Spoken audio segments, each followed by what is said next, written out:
comment améliorer son sommeil. Il existe beaucoup d'éléments à mettre en place, comme par exemple se coucher plus tôt.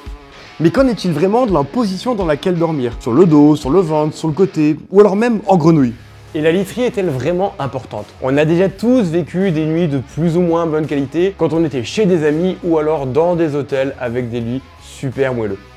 Mais comment tous ces paramètres influencent-ils notre sommeil? Et lorsque l'on souffre du cou, des épaules ou bien du dos, des adaptations de notre lit peuvent-elles vraiment apporter des solutions? Quand on pense que l'on passe un tiers de notre vie à dormir dans notre lit, la question mérite de se poser. Après beaucoup de recherches scientifiques et à travers mon œil expert de kiné et d'ostéopathe, je vais vous délivrer les meilleurs conseils pour améliorer votre santé tout en dormant. Et restez bien jusqu'à la fin de la vidéo où je vous montrerai aussi des petits exercices simples et efficaces pour vous soulager si vous êtes un peu raide et douloureux le matin au réveil. Avant de commencer cette vidéo, je tiens à remercier mon partenaire WoPillow. Alors WoPillow, c'est quoi au juste? C'est une marque innovante d'oreillers personnalisables, de couettes et de linge de lit doux et éco-responsables qui vous apporte un confort exceptionnel pour un sommeil réparateur. Et c'est grâce à WoPillow que je vais vous montrer comment une bonne literie et notamment un bon oreiller peut transformer votre expérience de sommeil. Je suis vraiment épanoui, hein. Ça rafraîchit, ça hydrate. Pour commencer cette analyse, j'ai cherché à comprendre comment et si oui ou non la literie influençait vraiment notre posture. En effet, lorsqu'on a un sommeil de meilleure qualité en vacances, ça peut provenir d'autres paramètres que juste la qualité du lit. Dans cette étude, ils ont donc cherché grâce à une IRM à comprendre si oui ou non un matelas altérait la position de la colonne lombaire et de quelle manière cela allait jouer sur la courbure de votre dos. Ils ont trouvé donc une modification de l'angle entre les vertèbres L1 et L5 et au niveau du sacrum entre l'utilisation d'un matelas ou pas. On peut donc en déduire que c'est bien la variation de la courbure du dos pendant la nuit qui explique pourquoi certains matelas sont plus ou moins douloureux. Donc plus vous allez choisir un matelas mou, plus votre mobilité sera importante au niveau de votre dos. Et là, on pose le doigt sur un élément central de cette vidéo. À quel point mon corps aime ou non bouger et de quoi est-ce qu'il a vraiment besoin. Pour vous la faire simple, il existe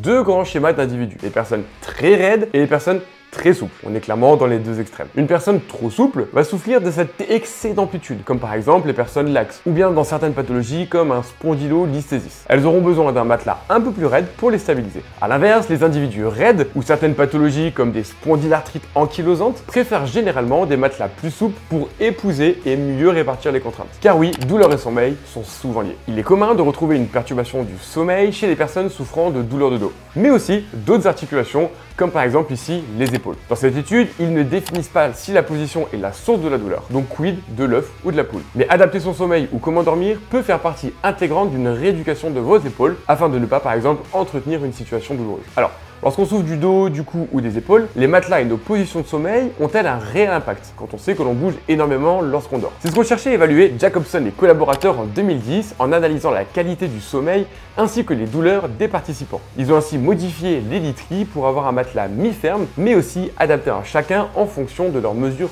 anthropométriques et de leur position pour dormir. Comme vous le voyez dans le tableau, on constate une réduction des douleurs de dos, d'épaules, mais aussi la raideur au réveil et évidemment une meilleure qualité de sommeil. Dans cette revue systématique de 2015, réunissant les résultats de 24 autres études, on retrouve une réduction des douleurs de dos de 48% et une amélioration de la qualité du sommeil de 55% en utilisant un matelas de type mi-ferme. Une fois encore, on constate qu'une modification de la literie apporte un avantage pour le dos. Et dans cette étude de 2021, réunissant cette fois 39 articles, les matelas de type mi-ferme semblaient encore les plus adaptés à réduire les douleurs de dos. Ils remarquent aussi que des matelas de qualité permettent un meilleur contrôle de la température, permettant ainsi d'améliorer la qualité du sommeil. Mais du coup, qu'est-ce qu'on tire de toutes ces informations? Premièrement, que les matelas mi-fermes semblent améliorer aussi bien les douleurs de dos que la qualité de votre sommeil. Par contre, je vous invite à réfléchir à ces résultats. Ils sont donnés sur une population moyenne, qui devrait donc avoir une mobilité moyenne et donc améliorée par un matelas de souplesse moyenne. Il me semble donc évident qu'un matelas améliorera votre sommeil et vos douleurs, mais pensez à le choisir en fonction de votre mobilité, mais surtout de votre ressenti. D'ailleurs, on va faire un petit sondage. Dites-moi dans les commentaires quel type de matelas est pour vous le plus confortable. Bon, maintenant on va s'occuper des oreillers et de vos cervicales ou de vos épaules. Est-ce que les oreillers ont vraiment une influence et si oui, comment? Dans cette étude de 2022, ils ont cherché à évaluer l'amélioration des douleurs cervicales en modifiant le paramètre de l'oreiller et 3 critères principaux. Sur le côté, le rachis cervical et le rachis thoracique étaient alignés. Sur le dos, la flexion du rachis cervical était évaluée et enfin, le patient devait pouvoir se tourner de manière aisée d'un côté ou de l'autre. Il retrouve au bout de 3 mois une réduction des douleurs cervicales mais aussi d'autres pathologies comme des vertiges, des maux de tête ou même des douleurs dans les bras. Dans cette étude de 2021, on retrouve 5 études montrant une réduction des douleurs de cou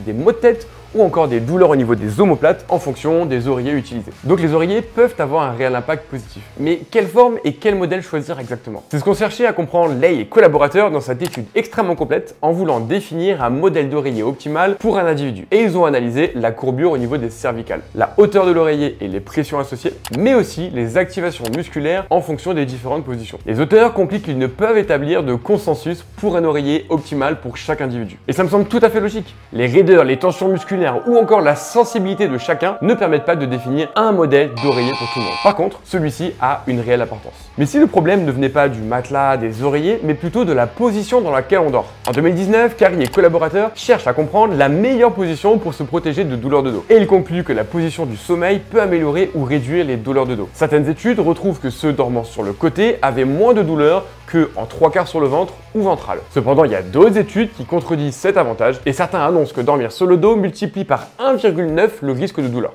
Et je vois deux raisons principales à ces vraies différences. Premièrement, les individus bougent beaucoup pendant la nuit. Et même si vous pensez être totalement immobile, demandez à votre partenaire, vous verrez que ce n'est vraiment pas le cas. Ensuite, concernant la bonne position, la règle de la mobilité dont je vous ai parlé en début de vidéo est toujours valable. La manière dont vous dormez va dépendre de votre souplesse. Pour faire simple, la position la plus facile, c'est sur le côté. Il n'y a pas de contrainte, il n'y a pas vraiment de prérequis de mobilité. Vous êtes un peu en position de fœtus, en position de facilité. A l'inverse, la position sur le ventre est la position la plus difficile pour votre corps. Et je vais donc vous montrer deux exercices très simples pour vous aider. C'est parti. Si vous avez des raideurs au cou ou au dos, je vais vous montrer deux super exercices et même une petite position bonus qui vous fera du bien. En général, quand on est raide et douloureux au niveau des cervicales, c'est souvent qu'on manque d'amplitude et de mobilité. Est-ce que oui ou non je suis raide? C'est très simple, vous pouvez vous tester. Est-ce que par exemple je vois aussi bien lorsque je tourne ma tête à gauche que lorsque je tourne ma tête à droite? Ou est-ce que je vois qu'il y a un côté où je suis limité? Si c'est le cas, il y a un petit exo que j'adore utiliser, qu'on appelle du mulligan, c'est mobiliser l'articulation en s'aidant. Imaginons vous êtes bloqué quand vous tournez la tête à gauche. Ce que vous allez faire, c'est que vous allez venir accompagner en venant appuyer en fait avec vos doigts à l'arrière du cou et des cervicales. Donc par exemple là, je ne peux pas tourner,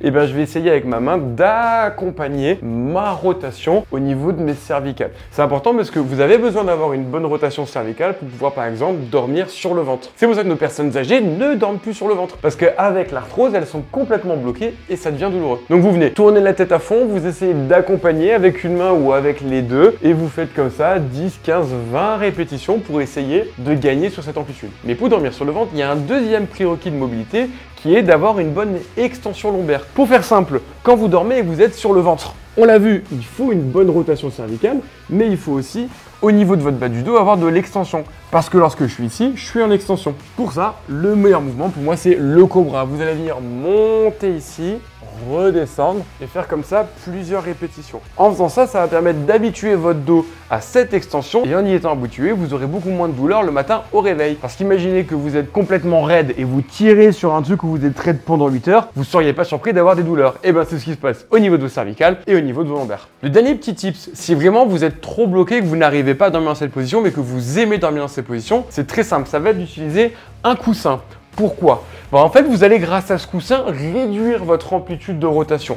Et vous allez mettre ce coussin en fait légèrement sur votre ventre. Et en faisant ça, vous ne serez plus complètement en rotation et en extension, mais vous serez légèrement de biais. Et ça vous permettra, même si vous n'avez pas vos prérequis de mobilité, de dormir dans la position qui vous convient, sans avoir trop de douleur le matin au réveil et sans mettre une demi-heure avant de vous mettre en route. Avant de conclure cette vidéo, je tiens une nouvelle fois à remercier Wopilo, le partenaire de cette vidéo. Comme je vous le disais plus tôt, l'oreiller idéal pour tous les dormeurs n'existe pas. Et ce que j'aime beaucoup chez Wopilo, c'est que la marque propose des oreillers innovants 100% personnalisables pour s'adapter parfaitement à vos habitudes de sommeil et votre morphologie. Ils ont notamment développé le Wopilo Plus. C'est quoi? C'est simple, un oreiller qui allie le confort d'un oreiller traditionnel que vous avez ici au soutien d'un oreiller à mousse et à mémoire de forme. Et en plus de ça, Wopilo vous propose également un quiz interactif sur le site pour vous aider à découvrir l'oreiller qui sera fait pour vous. C'est simple, c'est amusant, incroyablement utile pour choisir l'oreiller adapté à vos habitudes de sommeil et ainsi transformer vos nuits et peut-être votre vie. Car ne l'oubliez pas, nos journées reposent sur nos nuits. Qu'est-ce qu'on peut donc conclure de toutes ces données?